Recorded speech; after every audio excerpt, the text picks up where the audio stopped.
When you are mudding boulders or rocks, what is your mix ratio, water to cement to sand? And is there, any lime in it?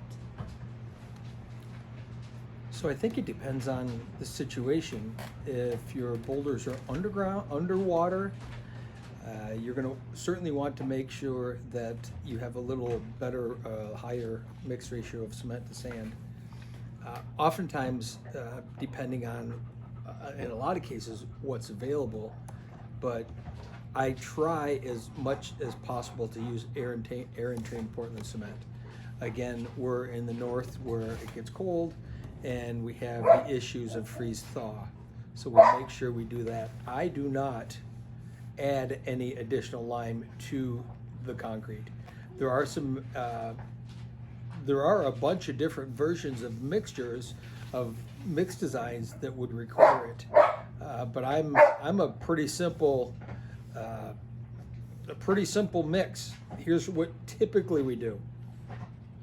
Again, depending on the situation, but we will use Mason cement, we will use Portland cement, and we will use sand in different ratios based on what we think we need. If we're doing a lot of vertical work, we'll tend to use more Mason because it gets a little stickier. If it's all horizontal work and we're just setting mud, normally that's a pretty rich mix of Portland cement and sand.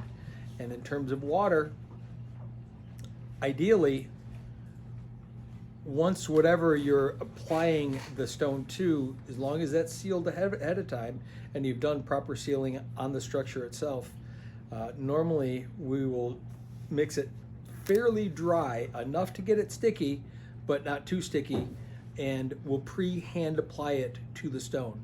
So instead of plopping a pile of concrete on of mortar on a concrete bed and just setting the stone, oftentimes what we'll do is we'll flip the stone over first and we'll hand rub it in to the stone itself and then set the stone in place. That gets a little better of a bond.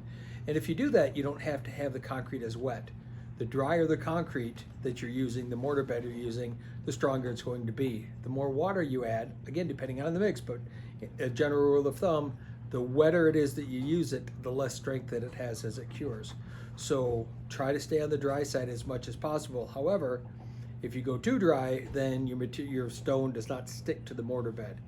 And we've been able to get around that by doing a lot of preparation to the stone itself before we set it into place.